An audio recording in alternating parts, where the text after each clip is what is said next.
السلام علیکم۔ بھارت کو باز رہنا ہوگا، کشیدگی کا نتیجہ اچھا نہیں رہے گا۔ چینی وزارت خارجہ کا بھارتی میڈیا میں اشتعال انگیزی کے بعد بیان جاری۔ بھارتی میڈیا مسلسل بارڈر پر کشیدگی کو ہوا دے رہا ہے۔ لائن آف ایکچوئل کنٹرول پر چینی فضائیہ کی سرگرمیوں میں مزید اضافہ۔ دوسری طرف بھارت کی پاکستان کو عالمی برادری کی نظر میں گرانے کی تمام کوششیں پاکستان نے ناکام کر دی۔ بھارت اور چین نے سکم اور لداخ میں سرحدی کشیدگی کم کرنے کے لیے سفارتی راستہ اختیار کرنے پر اتفاق کر لیا ہے۔ چین کی چشول مولڈو سرحدی چوکی پر عسکری حکام کے درمیان ہونے والے مذاکرات کو اعلیٰ سطح کی میٹنگ سمجھا جا رہا ہے۔ بھارتی وزارت خارجہ نے اتوار کو ایک بیان جاری کیا جس میں کہا گیا ہے کہ عسکری حکام کی ملاقات مثبت رہی، فریقین معاملہ حل کرنے پر رضامند ہو گئے۔ دونوں ممالک کے اعلیٰ فوجی افسران کے ہفتے کو ایک چیک پوسٹ پر ہونے والی ملاقات مثبت رہی۔ فریقین نے باہمی معاہدوں کے تحت اور پرامن انداز سے اختلافات حل کرنے پر اتفاق کیا۔ جمعے کو چین اور بھارت کے ملٹری کمانڈرز کی سرحدی کشیدگی پر ہونے والی ملاقات کے نتائج سامنے آ گئے۔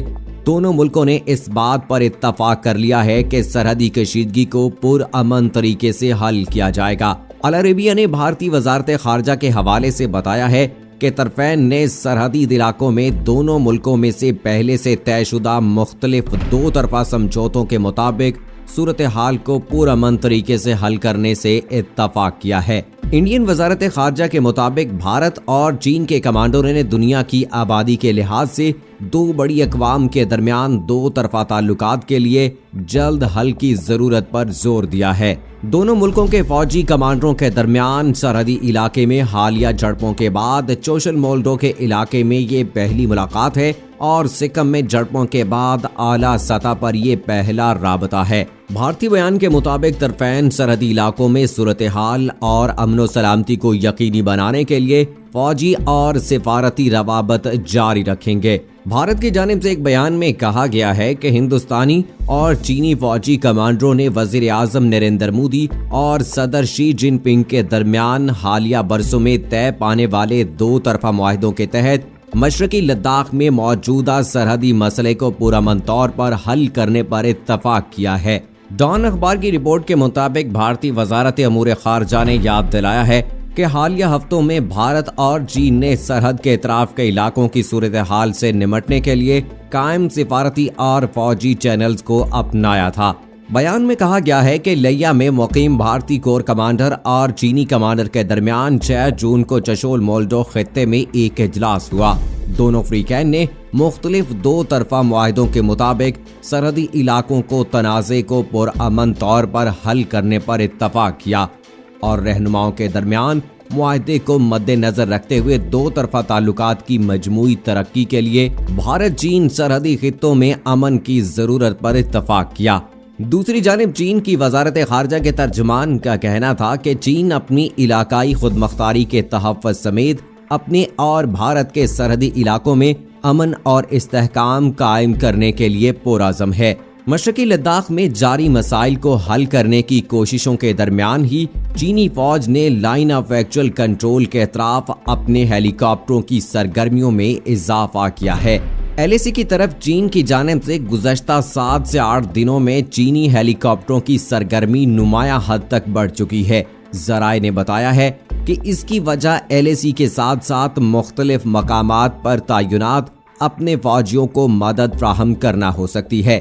ذرائع کا کہنا ہے کہ وہاں کام کرنے والے چینی ہیلی کاپٹر کے بیڑے میں Mi-17 اور ان کے مقامی میڈیم لفٹ ہیلی کاپٹر دونوں شامل ہیں۔ پچھلے کچھ مہینوں میں چین گلوان کے علاقے سمیت مشرقی لداخ سیکٹر میں ہندوستانی مقامات کے گرد اڑانے کے لیے بڑے پیمانے پر ہیلی کاپٹروں کا استعمال کر رہا ہے۔ ذرائع نے بتایا کہ گلوان کے علاقے میں چین کے ہیلی کاپٹروں نے بھارتی مقامات سے اوپر آ کر ایک موقع پر وہاں سڑک کی تعمیر کا ایک مقام چھپا لیا تھا۔ مودی حکومت نے گزشتہ اکتوبر میں چنئی میں اپنے دوسرے غیر رسمی سربراہی اجلاس کے دوران متعدد بار اس بات کا اعادہ کیا ہے کہ نئی دہلی اور بیجنگ کو اختلافات کو تنازعات میں مزید بڑھنے کی اجازت نہیں دینی چاہیے۔ انہوں نے اعادہ کیا کہ اختلافات کو سنبھالا جا سکتا ہے۔ دوستو، چین کی وزارت خارجہ کے ترجمان نے کہا ہے کہ دونوں فریق سرحد کے ساتھ امن و آشتی کو برقرار رکھنے اور ایک اچھا ماحول پیدا کرنے کے لیے کام کریں گے۔ ادھر ہندوستان میں حزب اختلاف حکومت پر الزام عائد کرتی رہی ہے کہ وہ لداخ خطے میں لائن آف ایکچوئل کنٹرول کی حدود میں چین کے ساتھ ماہانہ طویل سرحدی تنازع کے بارے میں حقائق چھپا رہا ہے۔ بھارتی وزیر داخلہ امت شاہ نے ایک انتخابی جلسے میں کہا کہ ہندوستان کی دفاعی پالیسی کو عالمی سطح پر قبولیت ملی ہے۔ کانگریس کے سابق چیف راہل گاندھی نے اس بیان کی تصحیح کرتے ہوئے کہا کہ یہ اپنے آپ کو خوش رکھنے اور سرحدی مسائل پر آنکھیں بند کرنے کا ایک اچھا طریقہ ہے۔ کانگریس کے رہنما نے کہا کہ سرحد پار کیا ہو رہا ہے اس کی حقیقت کو سب جانتے ہیں۔ اتوار کی ریلی کے دوران امت شاہ نے کہا کہ پوری دنیا اس بات پر متفق ہے کہ امریکہ اور اسرائیل کے بعد اگر کوئی دوسرا ملک ہے جو اپنی سرحدوں کی حفاظت کر سکتا ہے تو وہ ہندوستان ہے۔ وزیر داخلہ کا یہ بیان اس وقت سامنے آیا جب ہندوستان اور چین لداخ میں حد بندی شدہ لائن آف ایکچوئل کنٹرول کے ساتھ سرحدی تنازع میں مصروف ہیں اور ممالک کے مابین اعلیٰ سطحی سفارتی بات چیت اب تک کوئی نتیجہ برآمد کرنے میں ناکام رہی ہے۔ اس سے پہلے راہل گاندھی نے چین کے ساتھ سرحدی تنازع کھڑا ہونے پر بھارتی وزیر اعظم مودی کی خاموشی پر سوال اٹھایا تھا اور ان سے مطالبہ کیا تھا کہ صاف بتائیں کہ ملک میں کیا ہو رہا ہے۔ بھارت چین سے اٹھائی جانے والی ہزیمت کی بھڑاس مقبوضہ کشمیر میں نکال رہا ہے۔ مقبوضہ کشمیر میں قابض بھارتی فورسز کی حالیہ ریاست دہشت گردی کے دوران مبینہ جھڑپوں میں گزشتہ 24 گھنٹے میں کم از کم 9 کشمیری جاں بحق ہو گئے۔ فرانسیسی خبر رساں ادارے AFP کی رپورٹ کے حوالے سے بتایا گیا ہے کہ مقبوضہ وادی میں موجود قابض بھارتی فوج اور حریت پسندوں کے درمیان لڑائی میں اپریل سے اب تک کم از کم 50 حریت پسند جاں بحق ہو چکے ہیں، جبکہ اس دوران 23 بھارتی فوجی بھی مارے گئے۔ ریڈیو پاکستان نے رپورٹ کیا کہ بھارتی فورسز نے ضلع شوپیاں میں پنجورہ کے علاقے کو بھی گھیرے میں لے کر سرچ آپریشن کے دوران 4 کشمیری نوجوانوں کو قتل کر دیا، جس کے بعد 24 گھنٹے میں قابض بھارتی فورسز کے ہاتھوں مارے گئے کشمیریوں کی تعداد 9 ہو گئی۔ ادھر سینکڑوں کشمیریوں نے قابض بھارتی فوج کی کارروائیوں کے خلاف احتجاج کیا اور بھارتی فوج پر پتھراؤ کرنے کے ساتھ ساتھ بھارت جاؤ واپس جاؤ کے نعرے لگائے۔ پولیس حکام کے مطابق مظاہرین کو منتشر کرنے کے لیے پولیس نے آنسو گیس اور لوہے کے چھروں کا استعمال کیا۔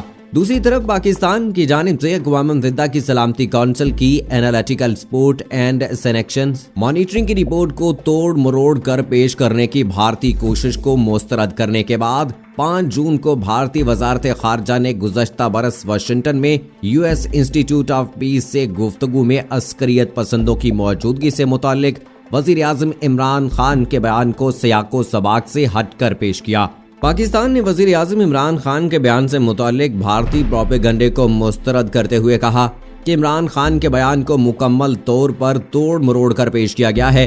اس حوالے سے جاری بیان میں ترجمان دفتر خارجہ عائشہ فاروقی نے کہا کہ ہم جھوٹے اور من گھڑت بیانیے کو آگے بڑھانے کے لیے حقائق کو مکمل طور پر مسخ کرنے پر مبنی بھارت کے بیان کو مسترد کرتے ہیں۔